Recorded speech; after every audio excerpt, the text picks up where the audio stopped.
ஒரு கால்பந்து வீரரின் மாமியார் உட்பட 5 பேர் போலி கடப்பிதழ் முத்திரை வழக்கு தொடர்பில் போலீசாரால் கைது செய்யப்பட்டுள்ளனர். அக்டோபர் 1ஆம் தேதி நடைபெற்ற சோதனையில் 4 பாகிஸ்தானிய ஆடவர்களும் அந்த உள்ளூர் மாதுவும் கைதாகியதாக கோம்பாக் மாவட்ட போலீஸ் தலைவர் நூர் ஆரிஃபின் முகமது நாசிர் தெரிவித்தார். அனைத்து சந்தேக நபர்களும் வரும் புதன்கிழமை வரை தடுத்து வைக்கப்பட்டுள்ளனர். மோசடி குற்றங்களுக்காக 420வது பிரிவின் கீழ் இச்சம்பவம் விசாரிக்கப்படுகிறது. கோம்பாக் வட்டாரத்தில் பல மாதங்களாக செயல்பட்டு வந்ததாக நம்பப்படும் ஆவண போலி கும்பல் குறித்த உளவு தகவலின் விளைவாக ஒரு வீட்டில் சோதனை நடத்தப்பட்டது.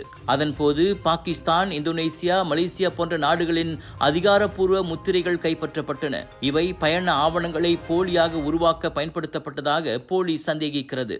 விசாரணை தொடர்ந்து நடைபெற்று வரும் வேளை இதில் தொடர்புடைய மற்ற நபர்களையும் போலீசார் தேடி வருகின்றனர்.